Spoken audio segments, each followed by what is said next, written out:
considered. Over the past few weeks at news conferences and speeches, we've seen sign language interpreters who appear far more animated than the politicians in front of the microphones.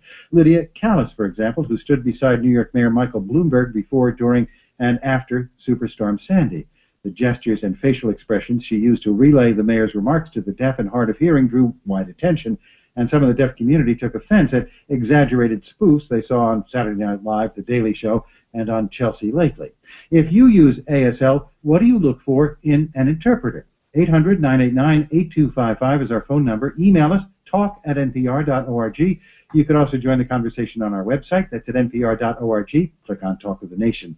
We're providing live captioning of this segment at captions.npr.org. We'd love to take your calls via TTY or video relay if you'd like to weigh in on what you look for in an interpreter.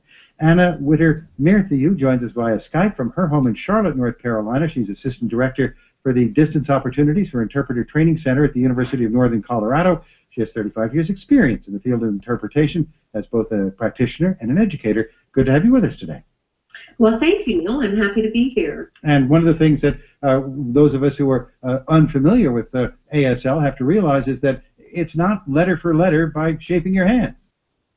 That's absolutely correct. Sign language is a unique language that has its own grammar, its own structure, and because it utilizes space and movement, it's very unique, very complex. And the face and the body play as important a part as the fingers.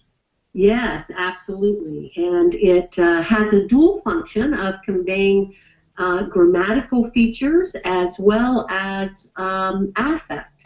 And so some of what is being observed and may appear exaggerated is because it has a very specific grammatical purpose, as well as then conveying the mood and intent of the speaker. Can you give us an example? Sure. It's really pretty complex, and of course we're talking about it in spoken language, and I'm unable to actually show you what I'm speaking of, but hopefully my descriptions will be sufficient. Let's just say, let's just take eyes, for example. The role of eye gaze, it has a wide range of functions, such as indicating the location of something in space. So someone who is signing might use their eyes to actually look at the area of space in front of their body where a person, a place, or a thing has been set up with signs. And then as that location of the person, place, or thing changes or moves, the eye gaze will follow. Also, let's say that I was reporting a conversation between a couple of people. I would use eye gaze to show a shift in the speaker so that as I was speaking the remarks made by one person, my eyes would shift perhaps to the left or to the right, and then as I shifted to become the other person, I would shift my eyes in the other direction. And those eye gazes might also indicate when a speaker is standing or talking to someone who is sitting, or when there's a difference in age, such as an adult speaking to a child, or the child looking up because they're speaking to an adult. So eye gaze plays an important part. Do you want some additional examples? Well, I was going to ask, would, for example, a sign interpreter's gestures get bigger if they were addressing a large room full of people in the same way that an English speaker's voice might get louder to project to a whole room? Yes, I do think that one of the ways that people who aren't familiar with sign language can relate to the role of these facial movements and body movements is to think about vocal inflection and this idea, as you just mentioned, of projection. So if I'm on a platform and the audience, the individuals that are depending on my interpretation are sitting at a significant distance away from me, it's not unlike what happens in acting. It may be that I have to project my facial expression or my movements in such a way that they can easily be seen at a distance. So certainly where I'm positioned in relationship to the person I'm speaking through may impact the degree to which I'm using my face and my body, and that could appear exaggerated to someone who's unfamiliar with how the language works. we'd like to hear from those of you who use ASL. What do you look for in an interpreter? We'd especially like to hear from those of you who are deaf and hard of hearing and following us via closed captioning provided by NPR Labs in partnership with Towson University today. 800-989-8255 is our phone number. Email us, talk@npr.org. And is interpretation, Anna Witter-Maythew, that's a special skill? Yes, it absolutely is. It's a complex skill, and it's very different than just having the ability to use sign language, for example. When someone speaks a language, or maybe they're learning a language, they have varying degrees of fluency and competency in that language. And so if you're a signer, someone who can use sign language, you're focused on expressing your own ideas, and you have control over how that information is expressed, how you pace yourself, you're pausing, and again, people could have varying degrees of fluency because you could control what it was that you wanted to say or what subject matter you would talk about. But as an interpreter, you're going to be working in all different kinds of situations, and you need a broad range of subject matter expertise. Often the topics that you're interpreting are very technical. And you will be working with a broad range of language users who speak in ways that you as an individual might never speak. Also, often our work is done simultaneously.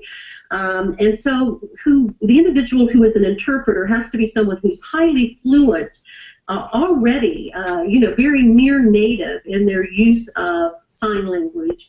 And considered bilingual and bicultural in order to be successful as an interpreter. And would you, as someone interpreting for the deaf from English, how would you communicate that somebody was speaking in a Southern accent or a New York accent, for that matter? Well, that's a great question, and so there may be the need, because of course those things don't necessarily translate very well.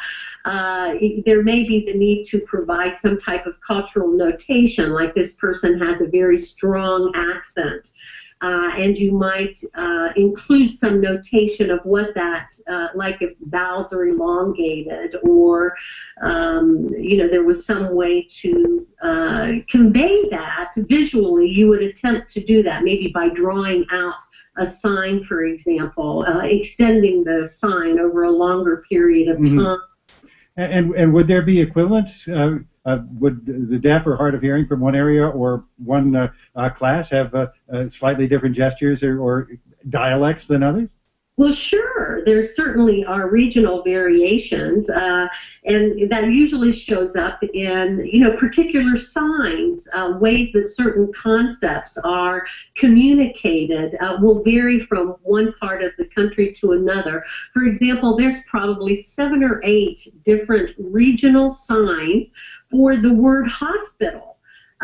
Picnic is another example.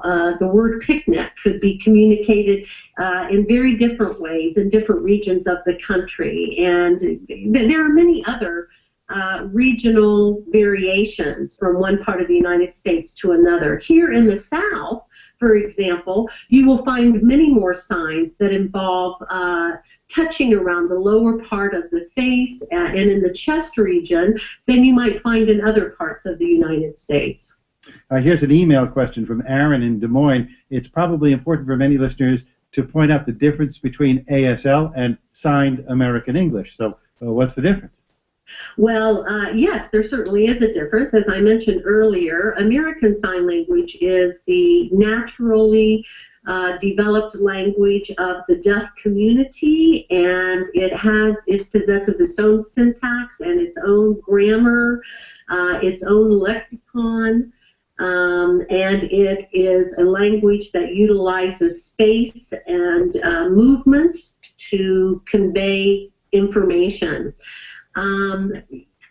The reference to signing in a more English manner is really the effort of those of us who can hear to try to communicate with deaf people prior to having proficiency in American Sign Language, or perhaps through some educational effort to try to increase the fluency that deaf people have in English.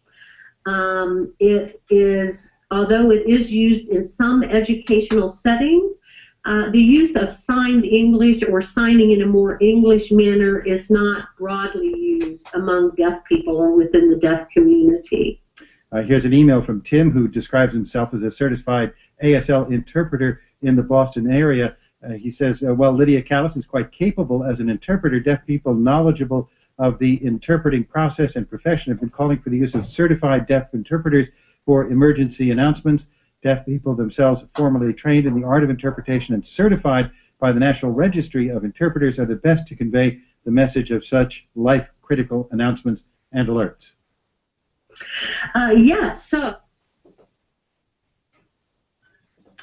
We seem to have lost the Skype connection with Anna Witter-Merthew. We'll try to get it back to her in just a moment. You're listening to Talk of the Nation from NPR News.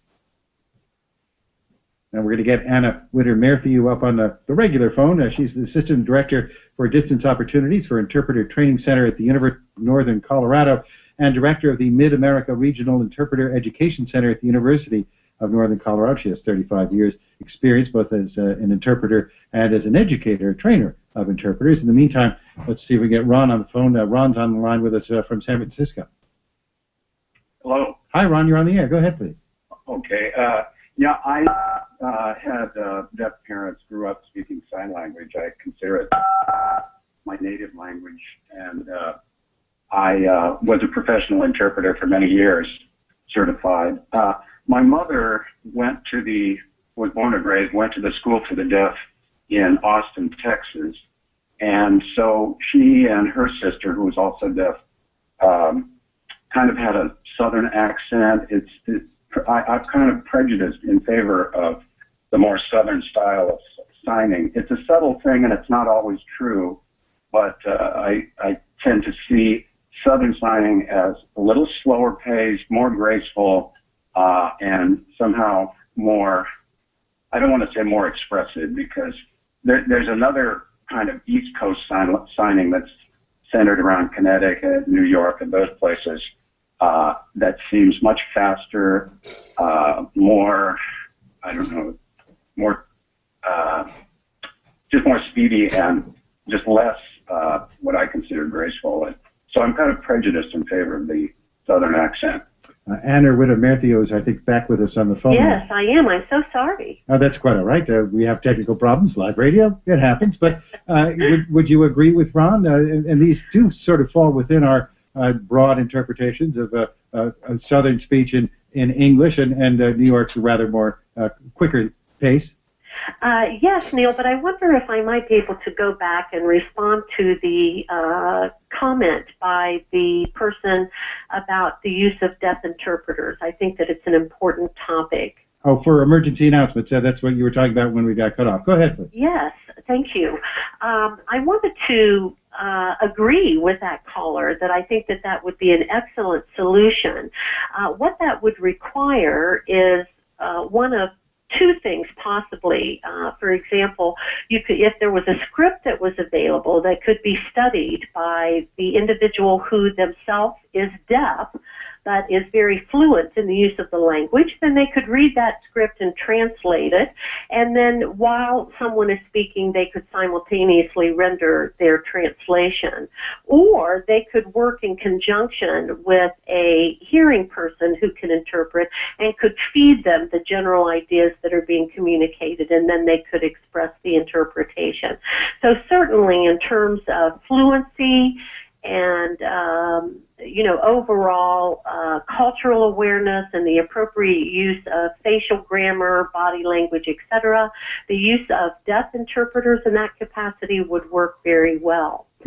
Now, on to your the question of the current caller. And let's keep it quick, because there's one other caller we'd like to get in. Oh, yes. Okay. About, yes, I do think that perhaps some of those stylistic differences may exist between Southern signing and, East Coast signing or West Coast signing, but it's probably equally influenced by just the general way people communicate in those regions of the United States. So if you're watching an interpreter who's interpreting for a Southern pastor, for example, or a Southern speaker who might pace themselves slower, then certainly that's going to show up in the signing style as well. Ron, thanks very much for the phone call. Appreciate it. Thank you. And we just do have a minute left that I wanted to ask you. We know that there are sign interpreters at dramatic productions, at plays and whatnot. Are there interpreters, I think there are, at concerts for music? Yes. Jimmy Buffett is someone who comes to mind, who in my own career is someone that I interpreted for quite a while, because he had a following of deaf individuals who would go from one area to another following his tour. So, yes, for sure. Well, thanks for very, very much for your time today. We appreciate it. Yes, and can I just mention that folks that are interested might want to go to learn more about interpreting, might want to go to discoverinterpreting.org. It's a great website. Thanks very much. Thank you. That Bye-bye. is Anna Witter-Merthew, Assistant Director for the Distance Opportunities for Interpreter Training Center at the University of Northern Colorado. She joined us from her home in Charlotte. Today's closed captioning was provided by NPR Labs in partnership with Towson University. Tomorrow, Talk of the Nation, Science Friday. Join them for a chat with James Watson, one of the scientists who discovered that DNA is a double helix. This is Talk of the Nation from NPR News.